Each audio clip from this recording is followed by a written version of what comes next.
The thing that really is interesting to me as a historian is the fact that people think that racism is only connected to the South.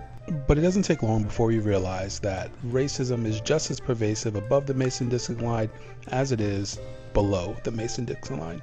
For example, New York was going to secede from the Union, and there was big discussions of them doing so because they wanted to keep the Southern money flowing through Wall Street.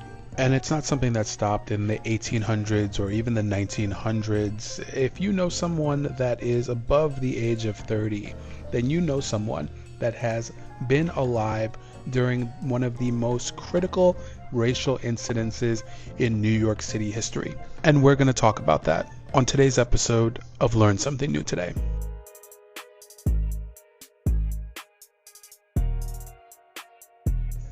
Yusef Hawkins was an African-American teenager, and he was from a neighborhood in Brooklyn called East New York. For those of you who don't know, Brooklyn is a very big place, and although it is very big, it can seem very small because of the amount of people that live there. Brooklyn has about 2 million people, and within this population density in such a big, small place, there are a variety of different neighborhoods. Now, of course, this is a result of a thing called redlining, where certain people can't live in certain neighborhoods, but with most people, they want to live around people that share their same values or their same sentiments, and in some cases, their same racial backgrounds. This is the case with these neighborhoods in Brooklyn. For example, there are neighborhoods that are based off of racial makeup, there are neighborhoods that are based off of religious background, and then there are some that are based off of socioeconomic backgrounds. Yusef happened to come from a neighborhood that was predominantly African American, East New York. From the 1950s through the 1990s, East New York had one of the highest crime rates in Brooklyn. According to census statistics at the time, it was made up predominantly of African Americans, 70% Hispanics, and some Asian and white populations. It was also one of the poorest neighborhoods in Brooklyn as well. At the time, 40% of its residents lived in poverty. It had one of the highest unemployment rates in the state. It was even said that at the time, 52% of the residents that lived in East New York had a difficult time paying rent and depended on some state or city fund to help them along the process. Regardless what the situation was in his neighborhood, Yusef lived above all of that. He lived in his grandparents' home, surrounded by immediate and distant relatives. This is from the documentary A Storm in Brooklyn that's currently on HBO Max. My grandparents' house was the center.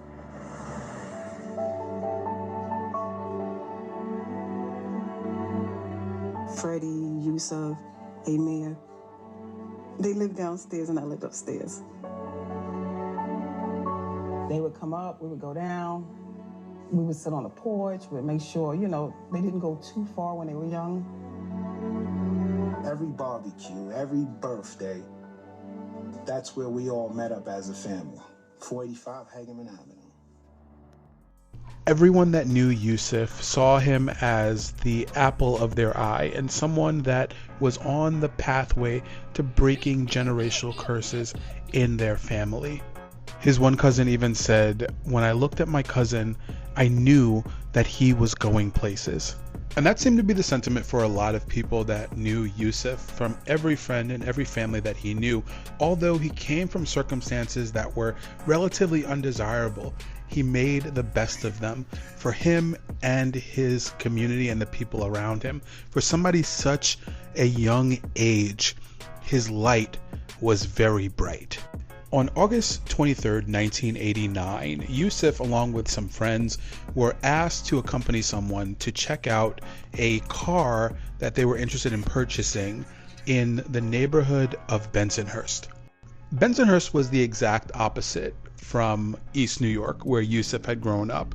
Now, In economics, it was one of the upper end neighborhoods in Brooklyn at the time.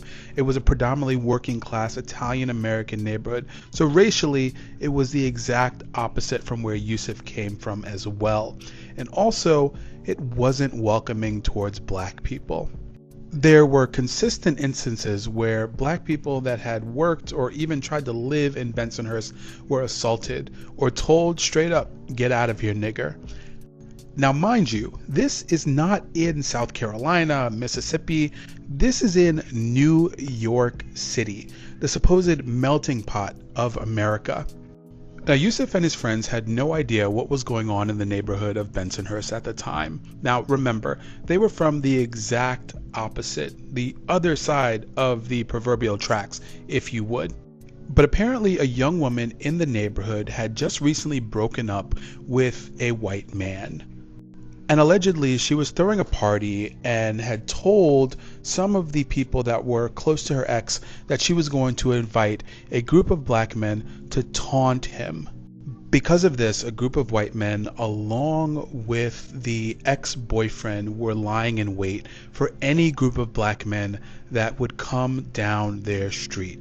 Now remember, Yusef was there with his friends to look for a car. He had no idea the inner workings of what was going on in the neighborhood.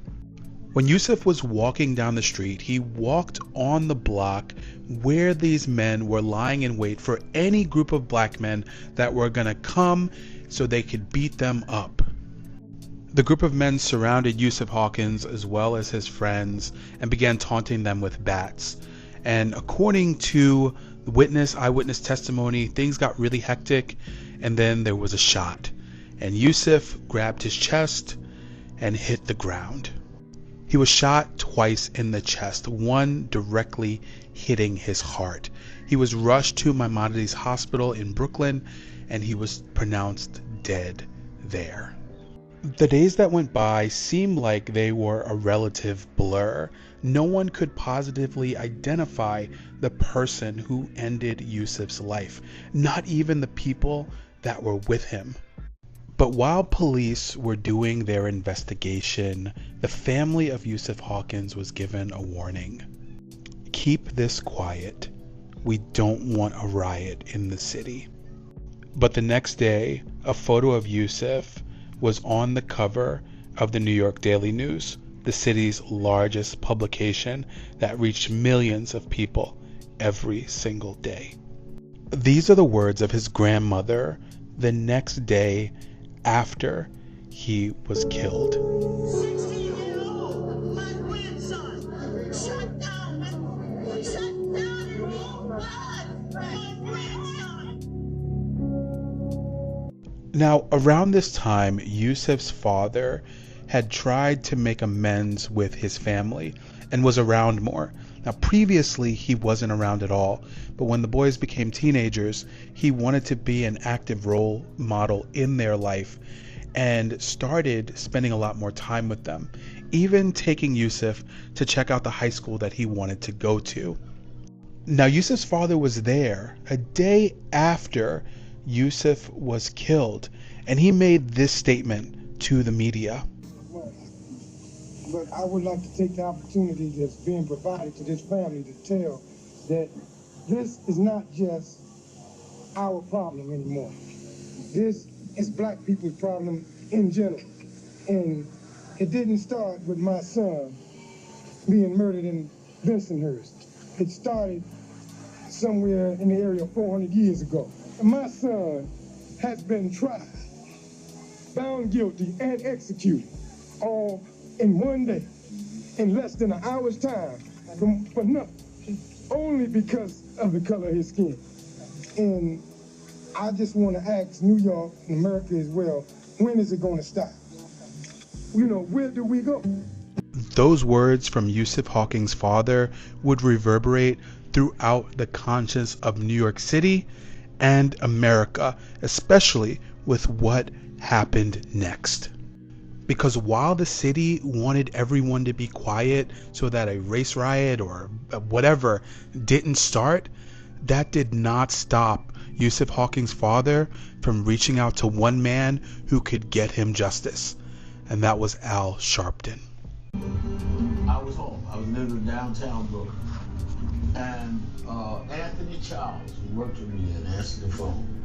And he said, there's a Moses Stewart on the phone. I said, who is Moses Stewart? He said, he says he's the father of the kid who got killed in Bensonhurst.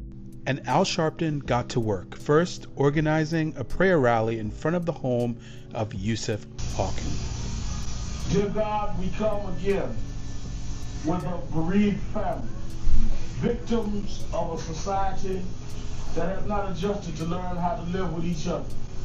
We come first asking you to forgive us, for all of us have played a role in this society that is imperfect and unjust. And here we stand with a family that was not activists, that were not politicians, that didn't hurt anybody. A religious and praying grandmother, a humble and hard-working mother, a diligent and hard-working and intelligent father, whose son is gone now. Two brothers left not knowing what to say or what to do. We ask you to give us the strength this week to not go for the emotions, not to go just for bitterness, that's the easy way out, but to use Yusef's death as a way to stop this madness once and for all. This got the attention of the mayor of New York at the time, a man by the name of Ed Koch, who decided to change it to a bias case. A bias case is the equivalent of a racial hate crime for the 80s at the time. Now this completely changed the game of what the police were able to do and how the police were able to search for the people that killed Yusef Hawkins. The media at the time was trying to downplay it, that it wasn't racial. But Al Sharpton had a game plan. He said, if we go and march in this neighborhood, we can prove right away that this is 100% about race. And he was right. No, it ain't racist. Everybody knows that. Of course, it's not racist. These things happen, you know, but don't make a big deal out of it. Because now if you make a big deal, and you know what's going to happen, they're going to come down, and we're going to start, they're going to start, and there's going to be a big thing, right? So we keep it low and forget about it, you know, man, it'll just die down. Those are the voices of people that lived in Bensonhurst at the same time when Yusef Hawkins was killed in the same year, 1989. They denied that there was ever any racial animus, but once again, Al Sharpton was set to prove them wrong. 3 days after Yusef Hawkins was murdered, Al Sharpton and a group of activists embarked on the neighborhood of Bensonhurst, and this happened.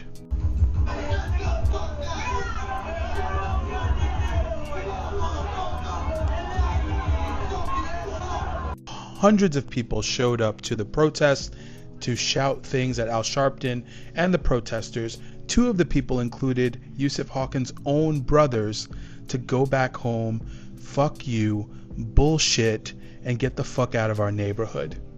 Although this wouldn't hold up in the court of law, in the court of society, it proved Al Sharpton's point that this was 100% a racist neighborhood, and the murder of Yusef Hawkins was 100% about race. Meanwhile, the police were out at work, looking for the people that ended Yusef Hawkins' life.